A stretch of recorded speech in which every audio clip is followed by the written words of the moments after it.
when you have too many balls in your collection, it's time to get rid of them. So what I'm going to do in this video is plug this bowling ball and re-drill it for a league teammate of mine.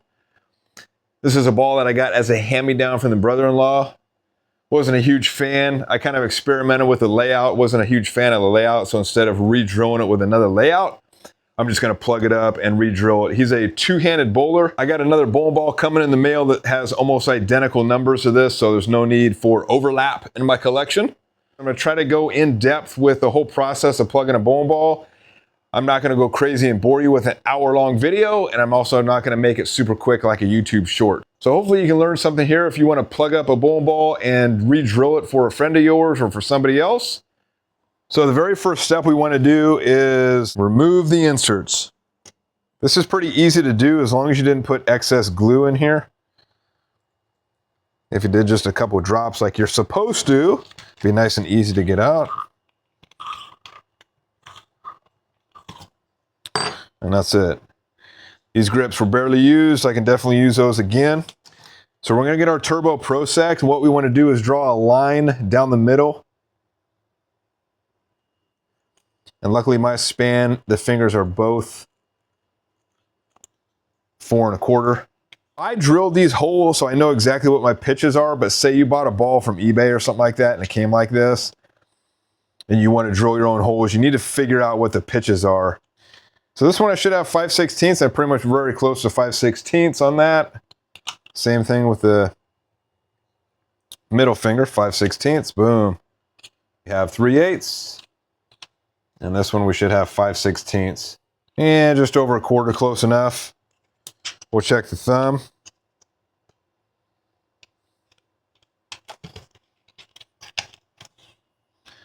Should have 1/4. Boom. And then 1/8.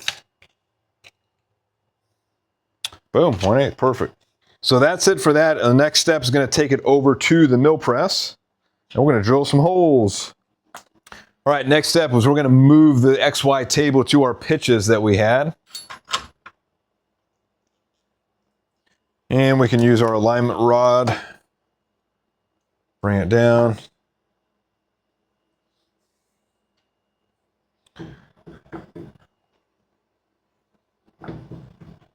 Boom. Line it up, tighten the table down. You can almost put it in the hole there a little bit. We'll move this a little bit like that. Boom, tighten up the hole. And it should come right out. Boom, perfect. I sell these alignment rods, 60 bucks each. I have 7 different sizes. So if you're interested, please contact me at thebowlingfool@gmail.com. We're gonna use a 1 7/64 bit, slightly bigger than 31/32. And all that's gonna do is just drill a slightly larger hole than what we have right there. We got the jig tightened down, and that's it. Simple as that. We're not going to go down all the way. We're just going to go down maybe 1/3 or halfway.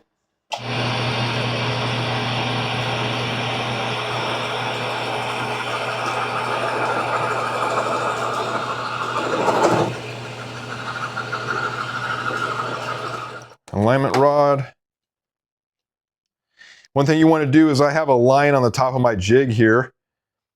So I line that up with this line right here as best I can. You don't want it like that, right? Otherwise pitches are going to be all off. And then with that alignment rod in there, I just tighten the jig down.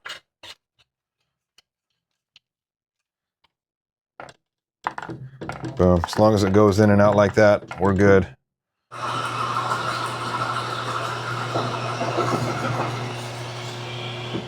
I don't know if you can see that. So just, say about halfway down. Got a 1.5 inch bit.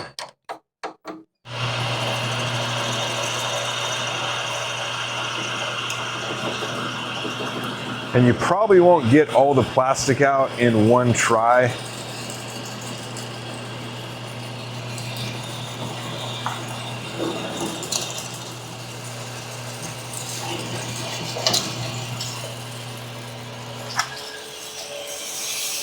And that's the only bummer about doing this is it gets stuck on the drill bit. Not a big deal.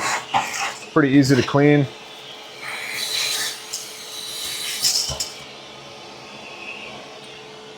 And now we go down again. Try to get the remainder of the plastic.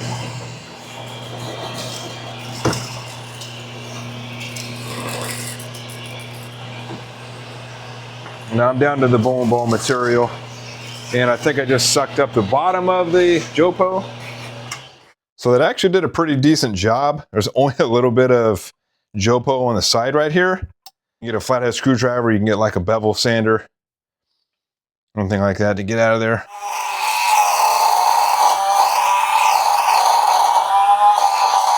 So I want to clean these holes out as best I can because I found out with a little bit of debris left over that it could cause bubbles. And there's a couple different ways I can plug this thumb hole up. Is I can fill it up halfway with clear epoxy, or I can do it all the way. Since I use Wizard 31, it's a slow cure, so it does not really get very hot, unlike the CS hybrids that cure within an hour or so. That epoxy, when it cures, can get very hot and cause cracking inside. I've plugged up thumbs all the way to the top with one mixture instead of breaking it up halfway, and I haven't had a problem yet, knock on wood. And we're just going to use these leftover bits that I have and act as like a filler inside there.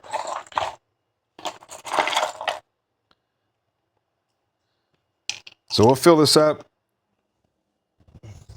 with as much as we can. And this is what I use instead of the dams that you can buy for 25 bucks. I use the moldable silicone putty, which works pretty well.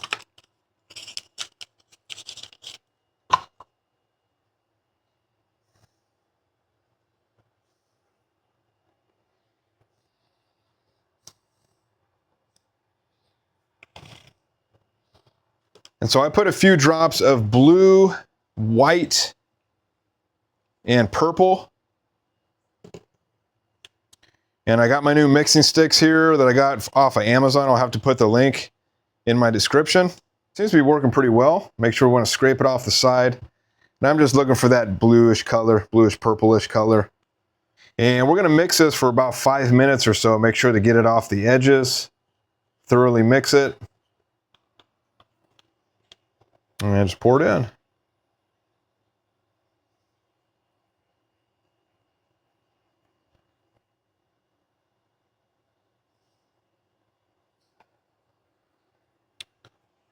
So I just kind of tap on the ball, maybe get rid of all those bubbles that are down at the bottom. Any kind of air pockets that could be down at the bottom, just get rid of those. Can move it around like this too if you want.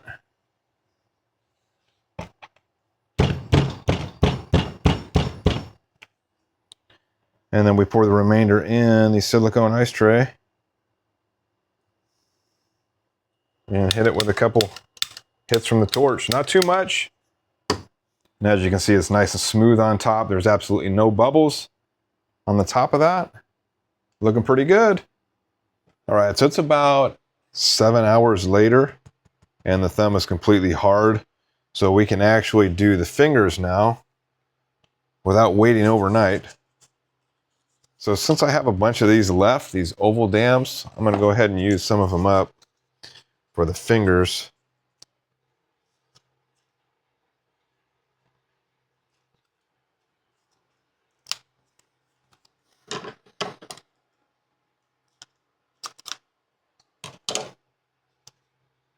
And we'll do 2 pumps each.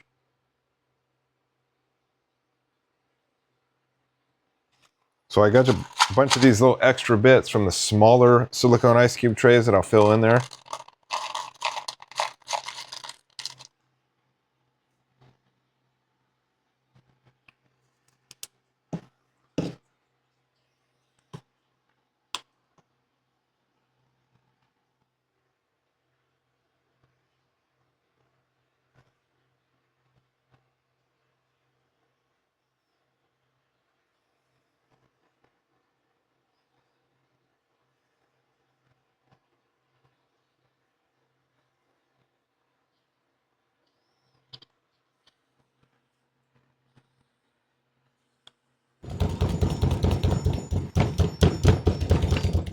Now, normally I heat the compound up, but I decided not to do that on this one just because it's a little bit warm out.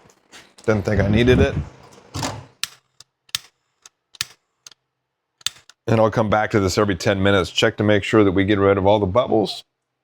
And then we'll let this sit overnight. All right, so it is the next morning. And this is completely hard, along with the fingers. So this is always the fun part. We take out the little plugs. Boom.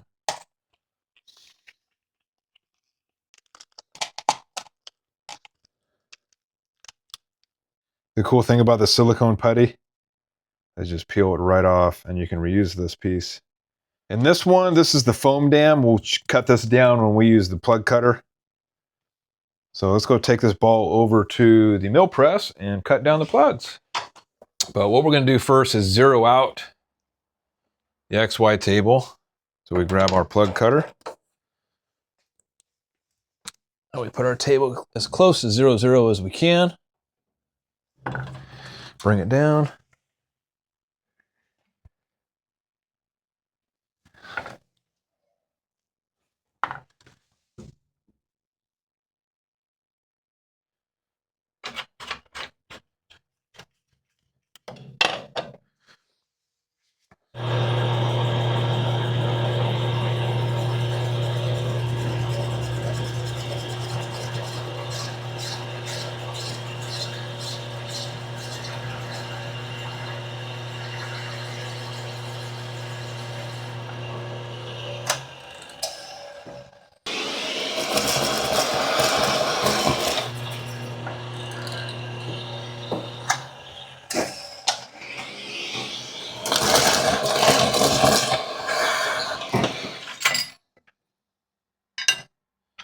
All right, now we're going to cut the fingers.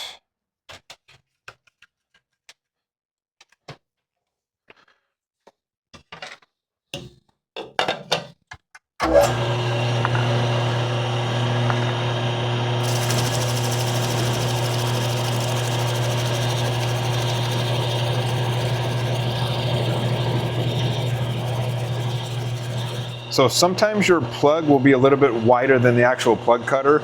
You just do it in two separate cuts.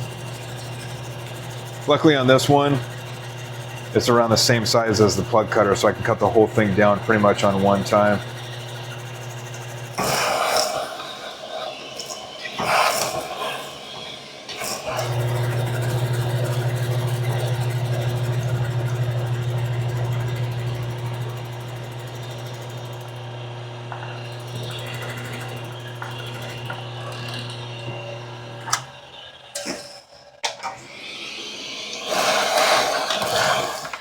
This one did a pretty good job with the foam dam. A lot of the times the foam dam, the sticky adhesive part will get stuck to the ball.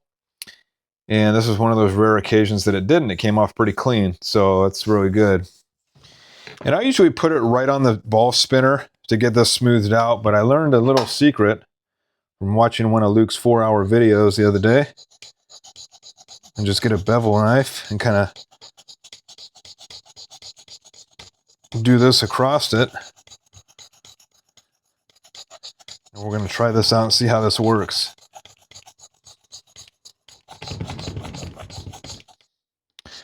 You can find these bevel knives on Amazon for like $5 to $7. They're not expensive.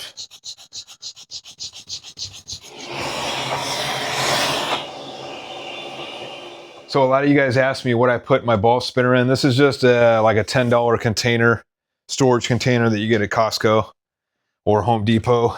As you can see on the side here, it prevents your workspace from getting filthy. All right, so if you don't have a ball spinner, this is going to be really hard to do by hand. So if you are plugging bowling balls, I would highly recommend you get a ball spinner. So what we have here are, we're going to start with 320. We're going to go 400, 800, and then we'll go 1200, 1500. And you want to have some water because we're going to do wet sanding here.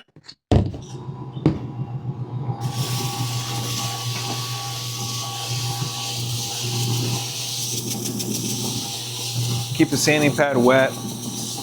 This will make your sanding pads last a little bit longer. As you stop it, feel it, And even right now, just with that 320, I feel nothing. I feel no noticeable difference. You know, break it up into quarters of the ball here, and we'll do that.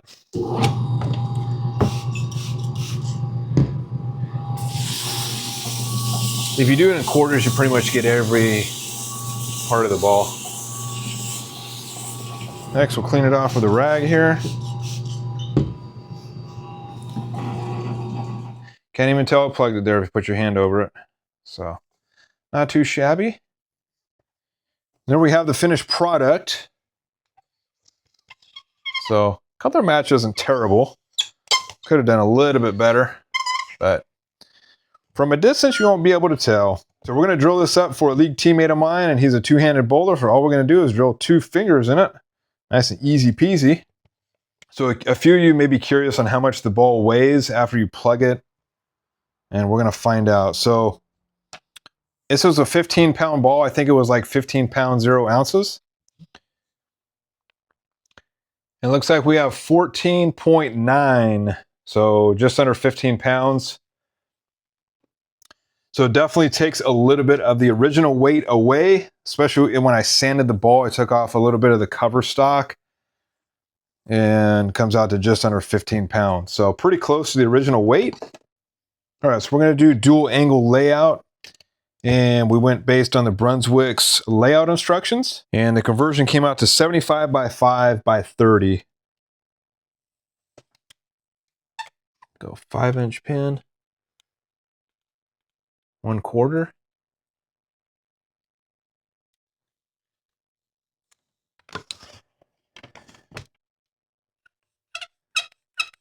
Now we'll just do the bridge and then drill. If you guys are wondering what layout this is letter D on the Brunswick layout sheet.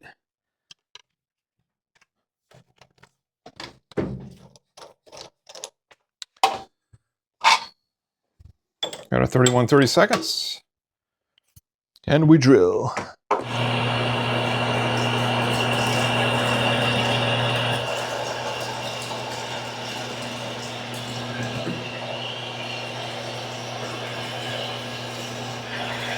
And since we're not drilling a thumb, they recommend you drill about 3-inch holes to counteract that you're not drilling a thumb. Let me know in the comments if you drill with 2 fingers and how far you drill your holes at. I'm kind of curious. And it was 3 inches.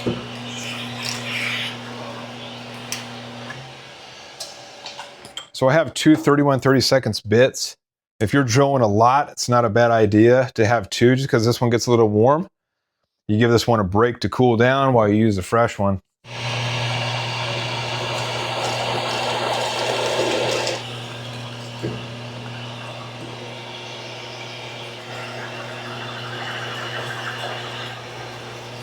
There's 3 inches. And the only problem about drilling 3-inch holes is there's a lot of ball material stuff that likes to stay down there at the bottom. And so what I normally do is I just get a screwdriver, kind of break it up, and then take the vacuum again.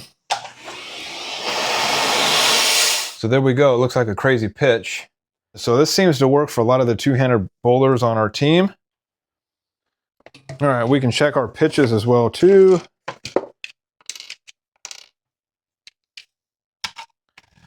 This one we should have 1/2. Pretty good, 1/2. This one we should have 1/4. 1/4 on the dot. Boom, 7/16 on the dot. Awesome. All our pitches check out. You can also check the bridge distance as well too. So 0.33. All right, we'll clean the holes with a little bit of alcohol.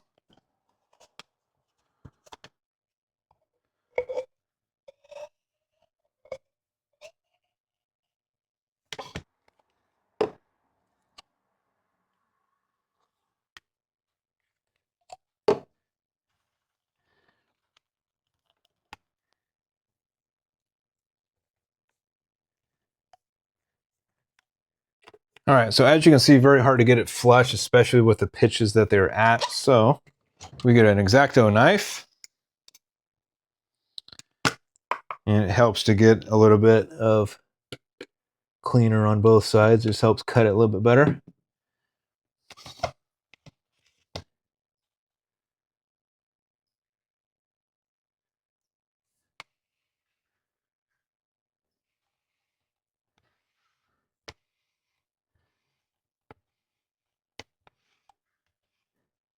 And then this is where we clean it up with a little bit of acetone.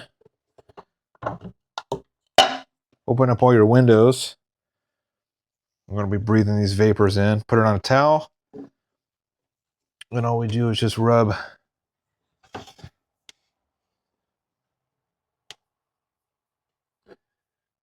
And you can start to see it smoothing out as we speak.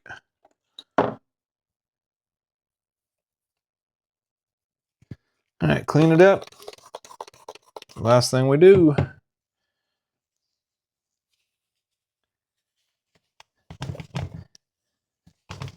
All right, so hopefully this helped you out. If you are looking to plug a bowling ball and re-drill it for you or for somebody else, this is how it's done. This is how I do it. Pretty easy peasy. And there we have it. One criterion, all drilled up, ready to go. Plugged up. Looks pretty good. Ready for a new home. So hopefully this video has helped you understand a little bit more in detail on how to plug and re-drill a bowling ball. Make sure to like, comment down below, and be sure to subscribe if you're not subscribed already. And I will catch you all on the next video. Thanks for watching, everybody.